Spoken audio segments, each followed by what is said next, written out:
आपने मेरी ना जाने आज तक कितनी ही क्राइम के रिलेटेड वीडियोस क्यों ना देखी हों, बट जो मैं आज आपको बताने वाला हूं उसके पीछे का जो मोटिव निकल कर सामने आया वो सच में बहुत बहुत ज्यादा अटपटा, अजीब और दिल दहला देने वाला था।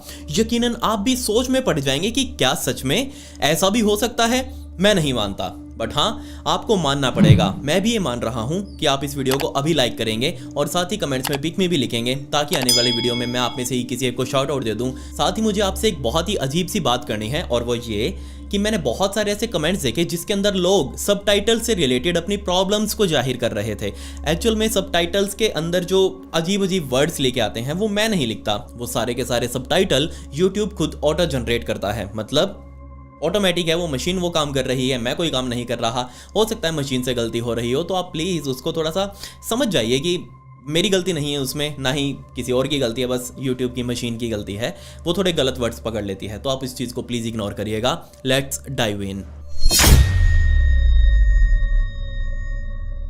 इस केस को समझने के लिए हमें अमेरिका के विस्कॉन्सिन में बने हुए बाराबू शहर में जाना पड़ेगा, और दिन था 3 जुलाई 1994 यानी कि 3 जुलाई 1994 का। और यहीं पर बने हुए मैकडोनल्ड के एक आउटलेट में अपनी ड्यूटी पूरी कर 15 साल का क्रिस स्टाइनर वहां से बाहर निकला। उसने अपना बैग पैक किया और बैग पैक करके सीधा साइकिल पर बैठकर सीधा अपने घर आया। ज्यादा दूर उसका घर नहीं था। घर पर आकर वो अपने माता पिता से मिला, सबने मिलकर खाना खाया। उस दिन क्रिस बहुत ज्यादा थक चुका था, तो उसने अपने माता पिता से कहा कि वो अपने कमरे में पर सोने के लिए जा रहा है और उसे डिस्टर्ब मत करना। ये बोलकर क्रिस सीधा फर्स्ट फ्लोर पर गया। उसने अपना कमरा खोला और अपने बेड पर जाकर आराम से सो चुका था। सोने से पहले उसने अपनी मां को कहा था कि मुझे सुबह 6 बजे नौकरी के लिए निकलना है, इसलिए मुझे जल्दी भी उठना है। अगर मैं ना उठूं तो आप मुझे ऊपर उठाने के लिए आ जाना, ताकि मैं अपनी ड्यूटी मिस ना कर पाऊं। उसकी मां ने कहा कोई दिक्कत नहीं है। खैर रात बीत चुकी थी, सुबह के 6:10 तक का टाइम बीत चुका था। अभी तक भी क्रिस के माता पिता नीचे वेट कर रहे थे कि क्रिस उठकर अभी तक नीचे क्यों नहीं आया। उसे तो 6 बजे अपनी नौकरी के लिए निकलना था। दोनों ने आपस में बात करी, दोनों ऊपर गए क्रिस को उठाने के लिए। तो जैसे ही उन्होंने वो क्रिस के कमरे का दरवाजा खोला तो उन्होंने नोटिस किया कि ये कमरा तो पहले से ही खुला हुआ है। वो उस दरवाजे को खोलकर अंदर की तरफ गए। अंदर देखने लगे कि आखिर क्रिस है कहां पर। क्योंकि ना सिर्फ क्रिस का बेड बल्कि क्रिस का पूरा रूम ही खाली था। उसके अंदर क्रिस कहीं दिखाई नहीं दिया। उसके माता पिता को लगा कि हो सकता है क्रिस वॉशरूम गया हो, तो वो बाथरूम में गए, दरवाजा खटखटाने लगे, बट वॉशरूम का दरवाजा भी बाहर से बंद था। वो वापस क्रिस के कमरे में गए, क्रिस को ऊपर नीचे ढूंढने लगे, बट क्रिस कहीं भी नहीं था। उन्होंने एक चीज नोटिस करी कि क्रिस के कमरे की खिड़की की जाली बीच में से कटी हुई है। उसके माता पिता को लगा कि हो सकता है रात को क्रिस का कोई दोस्त जाली तोड़कर घर के अंदर आया हो और उसको अपने साथ कहीं ले गया हो, कहीं पार्टी वार्टी करने के लिए। क्योंकि ऐसा पहले भी होता आया था कि क्रिस रातों को अपने दोस्तों के साथ बाहर पार्टी वार्टी करने के लिए निकल जाया करता था। इसीलिए उन्होंने इस बात की कोई ज्यादा टेंशन नहीं ली। उन्होंने वेट किया कि हो सकता है क्रिस अपने आप आ जाएगा घर पर, बट दोपहर हो चुकी थी। दोपहर तक भी क्रिस का कोई अता पता नहीं था। उसकी कोई खोज खबर आसपास से नहीं आई। शाम हो चुकी थी, जिसको लेकर अब वो बहुत ज्यादा टेंशन में आ चुके थे। उसके माता पिता अपने घर से बाहर निकले, सीधा पुलिस स्टेशन में गए। वहां जाकर बताया कि उनका 15 साल का लड़का अपने घर से गायब है और अभी तक अपने घर वापस नहीं आया। कल रात को हमने उसको अंतिम बार देखा था और जब सुबह हम उसके कमरे में गए तो वो कमरे से गायब था।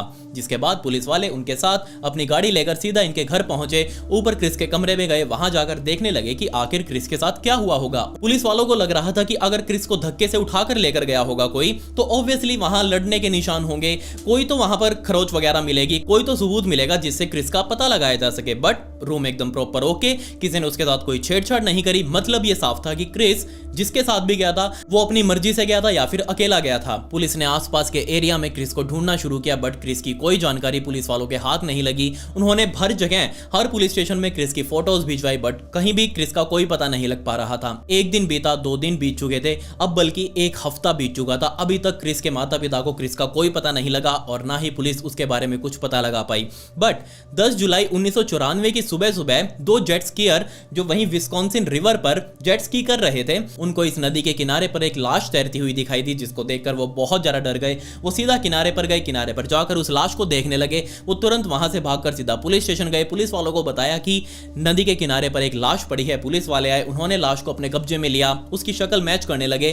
तो उन्होंने नोटिस किया कि इसकी फोटो तो हमारे पास आई थी तकरीबन 1 हफ्ते पहले, और तब क्रिस के माता पिता के साथ वाले पुलिस स्टेशन में खबर दी गई कि उनको एक लाश मिली है, हो सकता है ये क्रिस की हो, आप पहचान के लिए आ जाइए। पुलिस वाले सीधा क्रिस के माता पिता को लेकर उसी पुलिस स्टेशन में पहुंचे जहां पर उस लाश को रखा गया था। वहां जाकर क्रिस के माता पिता ने उस लाश की पहचान करी। वो देखते ही रोने लग गए कि हाँ यही तो हमारा लड़का है, यही तो हमारा क्रिस है जो तकरीबन एक हफ्ते पहले गायब हुआ था। आखिर इसके साथ क्या हुआ और ये इतना फूला हुआ क्यों है, इसके पैर इतने सूजे हुए क्यों हैं? पोस्टमार्टम में यही सामने आया कि क्रिस की मौत डूबने से हुई है क्योंकि उसके फेफड़ों में पानी मौजूद था। मतलब ये साफ था कि जब क्रिस इस नदी में कूदा होगा तब वो जिंदा था और उसके बाद ही उसकी मौत हुई और मौत के बाद उसकी लाश तैरकर अपने आप इसके किनारे पर आ गई। बट आखिर इसके साथ क्या हुआ था पता नहीं। पुलिस वालों को इस टाइम पर कौन सा माल मिला हुआ था कि उन्होंने इस बात की जानने की भी कोशिश नहीं करी कि आखिर क्रिस के साथ क्या हुआ होगा। उन्होंने जस्ट क्रिस के माता पिता को यही कह दिया कि उसकी मौत पानी में डूबने की वजह से हुई है, तो हो सकता है क्रिस ने पानी के अंदर कूदकर यानी कि इस नदी में कूदकर सुसाइड किया हो और उसके बाद हमें उसकी लाश मिल गई। बात यहीं खत्म, केस क्लोज हो चुका था। अब 1 साल बीत चुका था, क्रिस का केस भी अब तक ठंडा पड़ गया था, तो किसी को कोई जानकारी नहीं थी कि आखिर 1 साल पहले क्या हुआ। बट 29 जुलाई 1995 के दिन थेड फिलिप्स नाम का 13 साल का लड़का, जिसके माता पिता अभी रिसेंट में ही इस बारबू शहर के इस घर में शिफ्ट हुए थे। बट 29 जुलाई की रात को तकरीबन 11-12 बजे के आसपास क्रिस अपने ही लिविंग रूम में बैठकर काउच पर बैठकर आराम से सामने टीवी देख रहा था और टीवी देखते देखते ही उसे नींद आ गई। अब बजाय अपने कमरे में जाकर सोने के वो वहीं अपने लिविंग रूम में रखे हुए काउच के ऊपर ही सो गया। बट तकरीबन रात को 2 से 2:30 बजे के आसपास थर्ड को ये फील हुआ कि उसको कोई उठा रहा है। वो अभी भी प्रॉपर गहरी नींद में था बट उसको अंदर ही अंदर फील हो रहा था कि कोई उसे उठा रहा है। उठाते उठाते उसको कोई बाहर ले गया। अभी भी थर्ड की नींद नहीं खुली, उसको अभी भी लग रहा था कि वो सपने में है। बट थोड़ी और दूर तक जाने के बाद थर्ड को लगा कि हो सकता है उसके ही माता पिता उसको उठाकर उसके कमरे में सुलाने के लिए लेकर जा रहे होंगे, इसलिए उसने अपनी आंखें नहीं खोली। उसको अंदर ही अंदर लग रहा था कि हाँ चलो ठीक है, वो अपने घर में ही है। बट जब ज्यादा देर तक थर्ड को ये लगता रहा कि किसी ने उसको उठा रखा है, तब फाइनली उसने अपनी आंखें खोली और आंखें खोलते ही सीधा उसको ऊपर आसमान दिखाई दिया। वो एकदम कंफ्यूज, उसको तो लग रहा था कि उसके माता पिता उसको उठाकर उसके कमरे में रख रहे हैं और एकदम से आसमान कैसे आ गया, मतलब वो खुली जगह में था। तब उसने अपनी पूरी नींद खोलकर आसपास देखना शुरू किया तो वो एक आदमी की, एक लड़के की गोदी में था और वो आदमी उसको लेकर सीधा वहां से भगे जा रहा था। जैसे ही उसने उस आदमी को देखा, यहाँ थर्ड उस आदमी को नहीं जानता था, वो उससे पूछने लगा कि हाँ भाई बता तू कौन है और मुझे इस तरीके से उठाकर क्यों लेकर जा रहा है। वो लड़का वहीं पर रुका, उसने थर्ड को भी नीचे उतारा और साथ में दोनों अब खड़े हो चुके थे। इससे पहले कि थर्ड वापस अपने घर जा पाता, उस आदमी ने थर्ड का हाथ पकड़ा और कहा कि देख यार, मैं बहुत ज्यादा थक चुका हूं, अब तुझे मेरे साथ रेस लगानी है। सोचकर देखिए आप, जो लड़का अभी थर्ड को उठाकर उसके घर से बाहर चौराहे तक लेकर आया था, ये लड़का था जो क्लॉर्क, जिसे थर्ड पहली बार उसकी जिंदगी में देख रहा था। बट जो क्लॉर्क ने थर्ड से कहा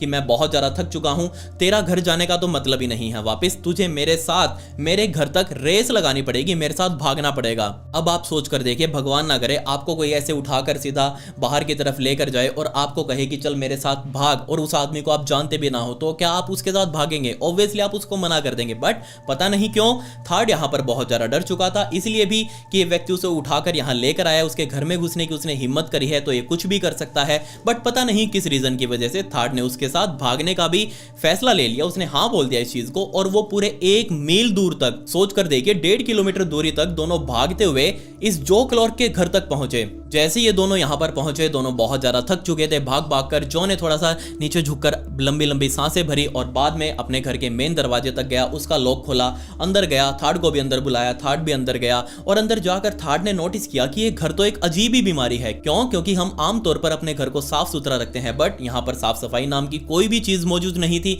दूसरा, हर एक चीज बिखरी इधर उधर पड़ी हुई थी, एक के ऊपर एक पड़ी थी, खाने पीने का सामान ऐसे ही सड़ रहा था। ये चीज देखकर थर्ड को बहुत ज्यादा अजीब लगा। बट थर्ड को शांत करने के लिए जो क्लॉर्क समझ चुका था कि उसे क्या बताना है। जो क्लॉर्क ने थर्ड से कहा कि चिंता मत करो, मैं तुम्हारे साथ कुछ गलत नहीं करने वाला। यहाँ पर तुम्हारे दोस्त, जो क्लॉर्क ने थर्ड के सामने उसके ही कुछ असल दोस्तों के नाम लिए और कहा कि वो दोस्त तुम्हारे अभी यहाँ आने वाले हैं और हम सब मिलकर यहाँ पार्टी करेंगे। ये तुमको उठाकर लेकर आने का मेरे घर तक आइडिया किसी और ने नहीं बल्कि तुम्हारे दोस्तों ने ही मुझे दिया था। ये चीज सुनकर थर्ड बहुत ज्यादा खुश हुआ। अरे वाह, पार्टी करेंगे, मजा आएगा, कब आ रहे हैं मेरे दोस्त बताओ तुम। जो क्लॉर्क ने कहा बस तुम वेट करो, अभी आने ही वाले हैं, कुछ ही मिनटों में आ जाएंगे और फिर ये सारा घर साफ सुथरा करके पूरी रात हम यहाँ पर पार्टी करेंगे। थर्ड अभी इस घर के अंदर आकर इस घर को अच्छे से देख ही रहा था, नोटिस कर रहा था कि ये क्या बीमारी है। तभी जो क्लॉर्क ने थर्ड को आवाज लगाई और कहा कि चलो मेरे साथ एक बार ऊपर चलो तुम, मैं तुम्हें मेरा कमरा दिखाता हूँ। थर्ड भी जो के साथ ऊपर की तरफ गया। ऊपर जाते ही जो क्लॉर्क उसे अपने कमरे में लेकर गया। कमरा एकदम अलग सा, बहुत गंदा कमरा था उसका, लिटरली आप अभी अपनी स्क्रीन के ऊपर देख भी सकते हैं, यही असली कमरा था। बट अंदर जाते ही जो ने सबसे पहले बहुत जोर से अपने कमरे कमरे का दरवाजा बंद किया, थार्ड को अपनी गोदी में फिर से उठाकर सीधा अपने बेड के ऊपर पटका और उसके ऊपर चढ़ गया। अब क्योंकि बेचारा थार्ड 13 साल का ही था और ये जॉ क्लॉर्क उस टाइम पर तकरीबन 25-26 साल का, ऑब्वियसली वो उसके ऊपर ओवर पावर हो जाएगा, वो उसका कंट्रोल ले लेगा। और बिल्कुल ऐसा ही हुआ। यहाँ पर थार्ड के ऊपर चढ़ते ही जॉ क्लॉर्क ने थार्ड का एक पैर पकड़ा, उसको ऊपर की तरफ उठाया और अपने कंधे पर रखा। इससे पहले कि थार्ड उसे कुछ पूछ पाता, कुछ बोल पाता, यहाँ जॉ ने थार्ड का पैर पकड़कर यहाँ इतनी जोर से उसे दबाना शुरू कर दिया कि थार्ड चिल्लाने लग गया। ऑब्वियसली उसे दर्द हो रहा था, बट यहाँ उसकी चिल्लाहट सुनने वाला दूर दूर तक कोई नहीं था। इसके बाद जॉ ने थार्ड के पैर के एक पंजे को पकड़ा और इसे इतनी जोर से घुमाया कि लिटरली थार्ड के पैर की सारी हड्डियां, अंदर पंजे वाली सारी हड्डियां टूट चुकी थी। उसके अंदर से आवाजें आई और जैसे ही जॉ क्लॉर्क ने थार्ड के पैर की हड्डियां टूटने की आवाज सुनी, उसने इतनी गहरी सांस भरी जैसे उसे पता नहीं जन्नत ही मिल गई हो। ये आवाजें सुनते ही जॉ क्लॉर्क अपने बेड से पीछे की तरफ हटा और जस्ट नीचे जाने लगा। बट पीछे बेचारा थार्ड उसके बेड पर पड़ा पड़ा रो रहा था, करहा रहा था। यहाँ जॉ क्लॉर्क को उससे कोई लेना देना नहीं था। थार्ड बेचारा नीचे घिसटते हुए उस बेड से उतरा, कमरे से बाहर गया और पीछे पीछे जाने लगा जॉ क्लॉर्क के। उसको लग रहा था कि जॉ क्लॉर्क उसे अब वापस अपने घर छोड़ाएगा। उसको यहाँ तक अंदाजा हो चुका था कि यहाँ कोई पार्टी वार्टी नहीं होने वाली और ना ही उसके दोस्त यहाँ आने वाले हैं। बट इसी उम्मीद में कि यहाँ जॉ क्लॉर्क उसे घर छोड़ के आएगा, वो उसके पीछे पीछे नीचे सीढ़ियों पर घिसटता हुआ उल्टा लेट कर नीचे जाने लगा, क्योंकि वो अब खड़े होने की पोजीशन में ही नहीं था। बट जैसे ही थार्ड नीचे जॉ क्लॉर्क के लिविंग रूम में पहुंचा, जॉ क्लॉर्क ने फिर से थार्ड को उठाया और अब की बार वहां रखे हुए एक सोफा के ऊपर थार्ड को फेंका और वापिस उसके ऊपर चढ़ गया। थार्ड के ऊपर चढ़ते ही जॉ क्लॉर्क ने वापिस थार्ड को बहुत ही बुरे तरीके से पीटना शुरू कर दिया। उसके मुंह पर कोहनी ही कोहनी मारने लगा। बेचारा पहले ही वो इतने दर्द में था, वो कुछ चिल्ला भी नहीं पा रहा था, कुछ कर भी नहीं सकता था। इससे पहले कि वो कुछ करता, उससे पहले ही फिर से जिस पैर की हड्डियां अभी अभी जॉ क्लॉर्क ने थार्ड की तोड़ी थी, उसी पैर को वापस जॉ क्लॉर्क ने अपने कंधे पर रखा। उसका पंजा तो वैसे ही लचीला हो चुका था, उसके अंदर कोई जान नहीं बची थी, बट उसके पैर में तो भी जान थी।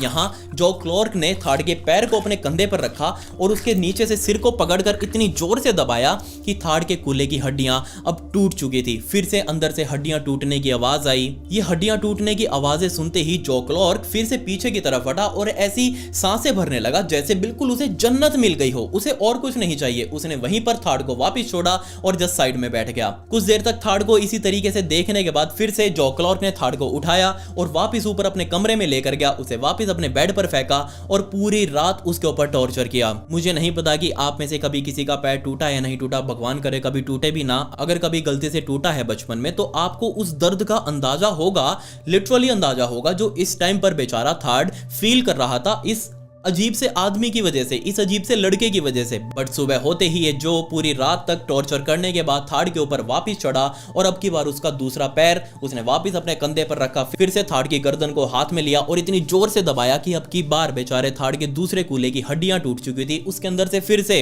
हड्डियां टूटने की आवाज आई और ये आवाजें सुनते ही फिर से जॉ क्लॉर्क पीछे की तरफ हटा, उसने गहरी गहरी सांसें भरी और जाकर पीछे की तरफ बैठ गया। मुझे अभी तक समझ नहीं आया कि आखिर उसे ऐसा क्या मिल रहा था इन हड्डियों की आवाजों को सुनकर, बट आपको बहुत जल्दी पता लगने वाला है। इस टाइम तक आते आते बेचारे थार्ड को इतना ज्यादा दर्द होने लगा था कि उसने दर्द को फील करना ही बंद कर दिया। वो ऊपर वाले बेड के ऊपर बस ऐसे जिंदा लाश बनकर पड़ा हुआ था। बट ये जॉ क्लॉर्क अभी भी नहीं रुका। तकरीबन अगले दिन के सुबह 10 बज चुके थे। इधर थार्ड के पेरेंट्स थार्ड को ढूंढ रहे थे कि आखिर उनका बच्चा कहाँ गया। रात को तो वो यहीं पर टीवी देख रहा था। उन्होंने नोटिस किया कि उनके घर का मेन दरवाजा टूटा हुआ है, किसी ने उसको तोड़ा हुआ है, किसी ने उसके लॉक को तोड़ा है, जिसको देखकर वो समझ चुके थे कि हो सकता है या तो थार्ड को कोई उठाकर लेकर गया है या फिर थार्ड नहीं खुद से इस दरवाजे को तोड़कर वो यहां से भाग गया है। उन्होंने जाकर पुलिस को बताया, पुलिस अपनी कार्रवाई कर रही थी। दूसरी तरफ जॉ क्लॉर्क के घर पर सुबह तकरीबन 10 बजे के आसपास जॉ क्लॉर्क वापस अपने कमरे में गया। उसने थार्ड को फिर से उठाया, नीचे घसीटते हुए लेकर आया, अपने सोफा सेट के ऊपर बैठाया और सामने रखा हुआ टीवी ऑन किया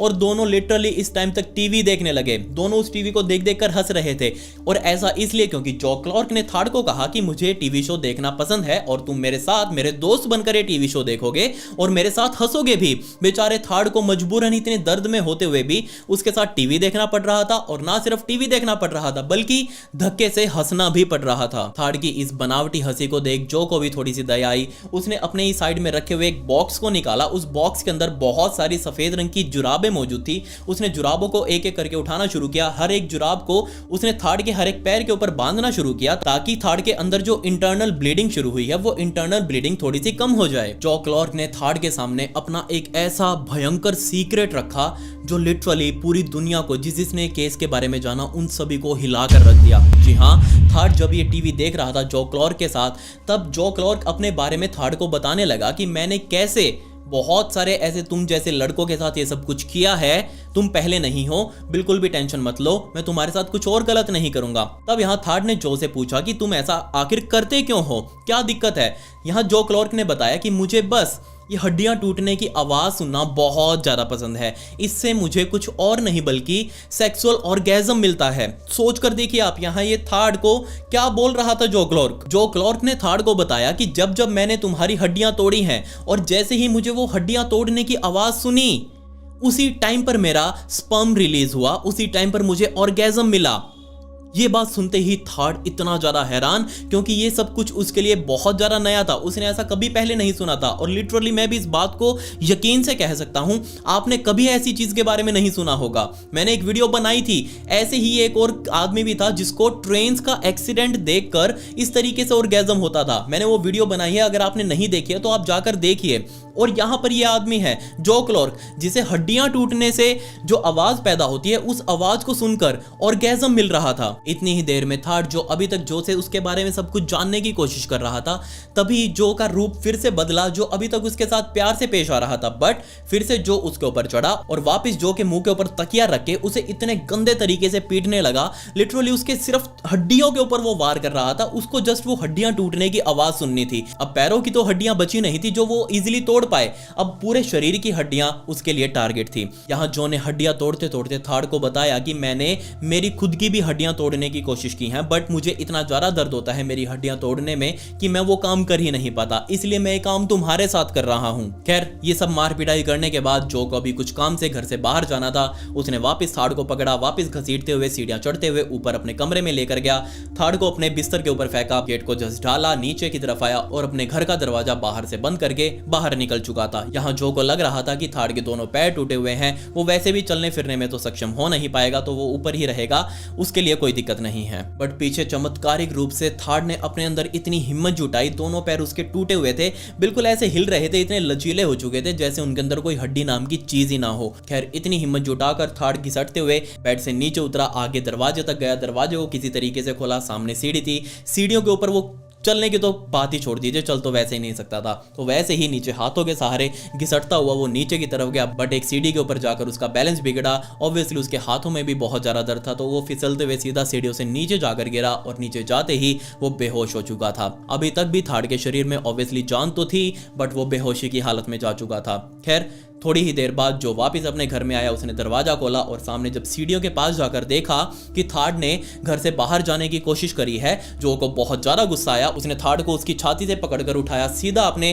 काउच के ऊपर फेंका और उसके ऊपर चढ़ चुका था। उसके मुंह के ऊपर पानी डालने के बाद थार्ड को वापस होश में लेकर आया और उसको बोलने लगा कि तुमने मेरे घर से भागने की हिम्मत कैसे करी। उसने सबसे पहले थार्ड को दर्द देने के लिए उसके दोनों पैरों को लिटरली हवा में उठाया, उसकी गांठ बांधी और एक नहीं बल्कि 2 बार उसकी गांठ बांधी। सोच कर देखिए आप, उसकी इतनी ज्यादा पैरों की हड्डियां टूट चुकी थी कि जो ने थार्ड के पैरों की गांठ 2 बार बांध दी। अब आप यहां पर महसूस कर सकते हैं कि उस टाइम पर थार्ड को कितना ज्यादा दर्द महसूस हो रहा होगा, लेकिन इस टाइम पर भी जो नहीं रुका, वो फिर से उस गांठ को अपने हाथों में पकड़कर थार्ड के ऊपर चढ़ा और जो ने फिर से कोहनी से थार्ड की छाती के ऊपर वार करने शुरू कर दिए। लिटरली थार्ड का अस्थि पिंजर, यहां से फेफड़ों वाला अस्थि पिंजर काफी जगहों से टूट चुका था। जो ने आगे आने वाले इस पूरे दिन में कुछ अलग अलग तरीकों से बेचारे थार्ड के ऊपर भयंकर टॉर्चर किया। एक टॉर्चर कुछ इस टाइप का भी था कि जो ने थार्ड के पैरों को पीछे से आगे की तरफ उठाया और उसके कंधों पर लाकर लटका दिया। लिटरली थार्ड अपने पैरों को पीछे से आगे महसूस कर पा रहा था। इतना ही नहीं, आने वाले कुछ ही घंटों में थार्ड के दोनों पैर इतने भयंकर सूज चुके थे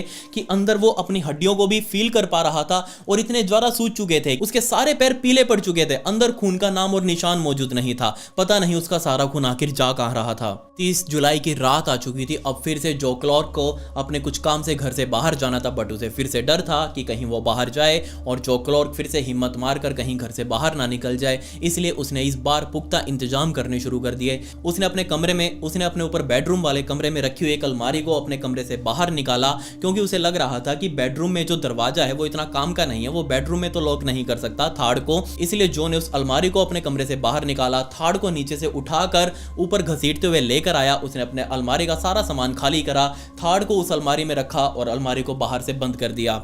जिसके बाद वो रात होते होते अपने घर से बाहर गया, बाहर वाला दरवाजा भी वो बंद करके जा चुका था। बट जिस टाइम पर जो क्लॉर्क ने थार्ड को इस अलमारी में बंद किया था, उस टाइम पर थार्ड बेहोशी में था। बट जब उसकी आंख खुली तब उसने देखा कि उसके चारों तरफ अंधेरा ही अंधेरा है और वो किसी छोटी सी जगह में बंद है। थार्ड ने इधर उधर हाथ मारने शुरू किए, तब उसे महसूस हुआ कि वो किसी अलमारी में बंद है। उसने नीचे की तरफ हाथ मारा तो उसने देखा कि उसके साइड में ही एक बड़ा सारा गिटार पड़ा हुआ है। उसने इस गिटार को उठाकर सोचकर देखे बेचारा कितना दर्द में है, उसकी फेफड़ों की हड्डियां टूटी हुई हैं, उसके दोनों पैरों का तो कचूमर ही बना हुआ है, जस्ट उसके वो शरीर से लटक रहे हैं, उनके अंदर जान बिल्कुल नहीं है। इस हालत में बेचारे सिर्फ 13 साल के थार्ड ने उस गिटार को उठाया और उस गिटार को ही अलमारी के दरवाजे पर मारना शुरू किया। बेचारे थार्ड ने इतनी जोर से उस गिटार को इस अलमारी के दरवाजे के ऊपर मारा, काफी बार वार करने पर वो अलमारी का दरवाजा टूट चुका था और फाइनली काफी टाइम बाद उसने बाहर की रोशनी को देखा। बेचारा थार्ड वापस घिसटता हुआ उस अलमारी से बाहर निकला। उसने नोटिस किया कि वो फर्स्ट फ्लोर पर है, वापस उसे नीचे जाना पड़ेगा अगर उसे इस घर से बाहर निकलना है तो। वो वापस सीढ़ियों के सहारे नीचे जाने लगा, लेकिन उसने अब की बार ये चीज माइंड में रखी थी कि उसे किसी भी हालत में फिसलना नहीं है। अगर वो फिसला तो वापस नीचे जाकर गिरेगा और वो फिर से बेहोश हो जाएगा, उसके शरीर के अंदर इतनी जान है ही नहीं। तो उसने अब की बार बहुत धीरे धीरे उन सीढ़ियों को नीचे घिसट कर उतरना शुरू किया। फाइनली वो घसीटते हुए नीचे वाले लिविंग रूम में गया। लिविंग रूम में एक लैंडलाइन फोन मौजूद था। उस लैंडलाइन फोन से उसने सीधा पुलिस वालों को कॉल किया। पुलिस वालों को अपना नाम बताया, उसके साथ जो ये लड़का है यानी कि जो क्लॉर्क, उसका नाम बताया और कहा कि वो उसके साथ क्या क्या कर रहा है, उसके ऊपर भयंकर टॉर्चर कर रहा है। पुलिस वालों ने इस घर का एड्रेस मांगा, बट बेचारे थार्ड को इस घर का एग्जैक्ट एड्रेस याद नहीं था। उसने अपने घर से 1 मील दूर जिस तरह वो भाग कर आया था, इस डायरेक्शन में इस एड्रेस को बता दिया कि मैं अपने घर से 1 मील दूर यहां भाग कर आया हूं, अब आप देख लीजिए मैं कहां पर होऊंगा। इतनी इंफॉर्मेशन पुलिस वालों के लिए काफी थी। तो फाइनली ये कॉल कट करने के बाद कुछ ही मिनटों में पुलिस वालों की गाड़ियां चाव चाव करते हुए सीधा इस जो क्लॉर्क के घर के बाहर आकर रुकी। 2 पुलिस की टीम सीधा इस दरवाजे को तोड़ते हुए घर के अंदर घुसी, घर के दरवाजे को अंदर से बंद किया और जाकर थार्ड को संभाला। थार्ड ने बताया कि जो क्लॉर्क कभी भी आता ही होगा, वो किसी काम से बाहर गया हुआ है। आप अपनी गाड़ियां जो बाहर खड़ी हैं आप उनको कहीं और लगा दीजिए, क्योंकि अगर जो क्लॉर्क ने आते हुए देख लिया तो वो ऑब्वियसली दूर से ही भाग जाएगा, आपके हाथ ही नहीं आएगा। पुलिस वालों ने जब थार्ड को पहली बार देखा, उनको अंदाजा ही नहीं था कि ये आदमी है या फिर कोई गुब्बारा। क्यों? क्योंकि उसके पैर इतने ज्यादा फूले हुए थे, इतने ज्यादा सूजे हुए थे, ऐसा लग रहा था जैसे किसी ने गुब्बारे में हवा भरकर नीचे लटका रखे हों। उन्होंने हाथ लगाकर थार्ड के पैर को फील करना शुरू किया। उन्होंने थार्ड के पैर को दबाकर देखा, वो लिटरली स्पंज की तरह नीचे दब रहे थे और वापस फूल रहे थे। पता नहीं थार्ड के पैरों के अंदर आखिर चल क्या रहा था। खैर 2 पुलिस वालों ने अपनी दोनों गाड़ियों को इधर उधर साइड में कोने में छिपाया और अब वेट करने लगे जो क्लॉर्क के वापस घर आने का। कुछ ही मिनटों तक इंतजार करने के बाद जो क्लॉर्क के घर का दरवाजा एक बार फिर से खुला और अब की बार सामने कोई और नहीं बल्कि जो क्लॉर्क खुद खड़ा था। और सामने पुलिस वालों को, इतने सारे पुलिस वालों को अपने घर में मौजूद देख वो बहुत ज्यादा डर गया, वापस भागने की कोशिश करने लगा, बट पुलिस वालों ने उसे घर के बाहर ही दबोच लिया। और इसके बाद थार्ड को सबसे पहले हॉस्पिटल में भर्ती करवाया गया। सोचकर देखिए आप, इतना भयंकर टॉर्चर झेलने के बाद भी बेचारा थार्ड अभी भी जिंदा था, और ना सिर्फ जिंदा था बल्कि उसके दोनों पैर अभी भी सरवाइव करने की हालत में थे। जब डॉक्टरों ने पहली बार उसके पैरों को देखा तो उन्होंने जवाब दे दिया था कि हमें इसके पैर काटने पड़ेंगे वरना अंदर ही इंफेक्शन फैल जाएगा और थार्ड की जान भी जा सकती है। बट अमेजिंगली, या फिर मैं कहूं सरप्राइजिंगली, थार्ड के दोनों पैर भी बचे। उनका इलाज किया गया, काफी सारे ऑपरेशन किए गए। उसके फेफड़ों के ऊपर जो अस्थि पिंजर है उसके भी काफी सारे ऑपरेशन हुए, उसकी भी हड्डियों को जोड़ा गया और बेचारा थार्ड फाइनली अब बिल्कुल स्वस्थ हो चुका था, बिल्कुल ठीक हो चुका था। इसके बाद ही थार्ड ने जो क्लॉर्क के खिलाफ कोर्ट में गवाही दी। बट जिस टाइम पर जो क्लॉर्क को घर से गिरफ्तार किया गया था उसके बाद पुलिस वालों ने जो क्लॉर्क के पूरे घर की छानबीन करी और उनको यहां से बहुत सारी दिल दहला देने वाली चीजें मिली। जी हाँ, सबसे पहले तो पुलिस वालों को इस जो क्लॉर्क के घर से दर्जनों सफेद जुराबों की जोड़ियां मिली। पुलिस वालों को समझ ही नहीं आया कि आखिर इन इतनी सारी जुराबों का एक जो क्लॉर्क करता क्या है। उसका मतलब क्या है? इसके अलावा पुलिस वालों को इस घर में तलाशी करते हुए एक नोटबुक मिली जिसके अंदर सिर्फ 3 पेजेस ही भरे हुए थे। तीनों पेजों के ऊपर हेडिंग लिखी हुई थी और उनके नीचे कुल टोटल 18 लड़कों के नाम लिखे हुए थे। इनमें सबसे पहले पेज पर हेडिंग लिखी हुई थी गेट टू नाउ, दूसरे पेज के ऊपर लिखी हुई थी कैन वेट, तीसरे पेज के ऊपर लिखी हुई थी लेग थिंग और यहाँ बेचारे थर्ड फिलिप्स का नाम इस लेग थिंग वाले लिस्ट में ही लिखा हुआ था। इसके अलावा जो 18 लड़के थे उनके नाम यहाँ पुलिस वालों के सामने आए तो वो हैरान हो गए। क्यों? क्योंकि यहाँ इन 18 लड़कों की गुमशुदगी की रिपोर्ट पुलिस वालों के पास पहले ही आ चुकी थी। लेकिन जब पुलिस वालों ने एक एक करके उन नामों की जांच करनी शुरू करी तो उस लिस्ट में क्रिस का भी नाम मौजूद था। जी हाँ, वही क्रिस जो 1 साल पहले अपने घर में सो रहे अपनी खिड़की से गायब हुआ था। उसके घर की खिड़की टूटी हुई थी और वहां से क्रिस अपने बेड से गायब हुआ था और उसका नाम इस लिस्ट में देखते ही पुलिस वाले हैरान। पुलिस वालों ने जाकर क्रिस के माता पिता को बताया कि ऐसे ऐसे क्रिस को किसी दोस्त ने नहीं बल्कि इस जो क्लॉर्क ने उठाया था और उसके साथ भयंकर टॉर्चर किया। जी हाँ, ये जो क्लॉर्क कोई और नहीं बल्कि एक बॉर्न ब्रेकर सीरियल किलर ही था। ये वहां अपने इलाके में मौजूद लोकल छोटे छोटे लड़कों को उठाता, टीनेज में जिनकी उम्र थी, क्योंकि अगर बड़ों को उठाता तो वो उसके काबू नहीं आते। ये लोकल टीनेज लड़कों को उठाता, उनके साथ भयंकर 3-4 दिनों तक टॉर्चर करता, उनके शरीर की हर एक हड्डी तोड़ने के बाद, अपना ऑर्गेज्म लेने के बाद जब यहाँ दिखता उसे कि अब ये किसी भी काम के नहीं बचे, इनके शरीर की सारी हड्डियां टूट चुकी हैं, अब इनके शरीर से कोई आवाज नहीं आने वाली, अब ये किसी भी काम के नहीं है, इनको अब मारना ही ठीक है। ये जो क्लॉर्क उन लड़कों को सीधा अपनी गाड़ी में रखकर रात को विस्कॉन्सिन रिवर पर लेकर जाता और वहीं उनको फेंक कर वापस अपने घर आ जाता। और उस टाइम पर जिस टाइम पर ये 17 लड़कों को इसने फेंका था, बेचारे 17 के 17 लड़के नीचे फेंकने के टाइम तक भी जिंदा होते थे, यानी कि इतने भयंकर दर्द में बाद में उनको डूब कर ही उनकी मौत होती। और बिल्कुल ऐसा ही कुछ बेचारे इस थर्ड फिलिप्स के साथ भी होने वाला था। 2-4 दिनों का टॉर्चर और रह रहा था। अभी भी थर्ड फिलिप्स के शरीर में काफी सारी हड्डियां मौजूद थी जो भी टूटना बाकी था, बट उससे पहले ही बेचारे इस थर्ड फिलिप ने इतनी ज्यादा हिम्मत दिखाई, इतने भयंकर दर्द में भी उसने पुलिस वालों को कॉल किया और ना सिर्फ कॉल किया बल्कि टोटली डिटेल भी बताई, एड्रेस भी बताया और तब जाकर पुलिस वालों के हाथ ये बॉर्न ब्रेकर सीरियल किलर जो क्लॉर्क चढ़ा। मुझे बस एक बात ये समझ में नहीं आई कि चलो पुलिस वालों को सिर्फ एक ही बॉडी मिली थी, बाकी जो 17 और विक्टिम थे उनकी तो बॉडीज ही कभी पुलिस वालों को बरामद नहीं हुई, बट क्रिस की तो हुई थी। जब क्रिस की बॉडी बरामद हुई उसका पोस्टमार्टम किया गया था तो सिर्फ उस पोस्टमार्टम रिपोर्ट में ये लिखा हुआ था कि क्रिस की मौत डूबने से हुई है, बट पोस्टमार्टम में तो ये भी सामने आना चाहिए था कि क्रिस के पैरों की सारी हड्डियां टूटी हुई हैं, उसके हाथों की भी हड्डियां टूटी हुई हैं। ये सब कुछ पोस्टमार्टम रिपोर्ट में क्यों नहीं लिखा गया? अगर लिखा जाता तो ऑब्वियसली क्रिस का केस आगे इन्वेस्टिगेट किया जाता कि आखिर क्रिस के साथ क्या हुआ होगा, उसका कहां एक्सीडेंट हुआ है, किसने उसके साथ मार पिटाई करी है, तब जाकर कहीं आगे जांच भी बढ़ती। बट यहां सिर्फ डूबने से मौत दिखाई और केस वहीं पर बंद कर दिया। खैर, ये केस था बारबू बॉर्न ब्रेकर का। कोर्ट ने जो क्लॉर्क को लाइफ इम्प्रिजनमेंट यानी कि उम्र कैद की सजा सुनाई, वो भी गैर जमानती, मतलब कि वो जब तक जिंदा रहेगा तब तक जेल में रहेगा, जमानत पर भी जेल से बाहर नहीं आ सकता। खैर, आपको बताना है कि आखिर ऐसे साइकोपैथ इस दुनिया में क्यों पैदा होते हैं और किस वजह से उनका ऐसा दिमाग बन जाता है कि वो किसी चीज से इतना ज्यादा ऑब्सेस्ड हो जाते हैं कि उनको ऑर्गेज्म ही इस तरीके की चीजों से मिलता है। आप मुझे बताइए कि आखिर इंसानी दिमाग ऐसा कैसे हो सकता है? यहाँ कमेंट्स में डिस्कस करें या फिर मेरे इंस्टाग्राम पर आए। ये मेरी इंस्टाग्राम आईडी है, इसका लिंक आपको डिस्क्रिप्शन में मिल जाएगा। यहाँ इंस्टाग्राम पर मैं इसी तरीके की स्टोरीज रील्स फॉर्मेट में डालता हूँ, तो आपके हाथ से फॉलो बटन जरूर क्लिक हो जाना चाहिए। आप मुझसे वहां पर्सनली बात भी कर सकते हैं। खैर, पिछली वीडियो का शाउट आउट जायद को and comment pick me to get a shout out in next video. मिलते हैं अगली वीडियो में। ये वीडियो देखने के लिए धन्यवाद।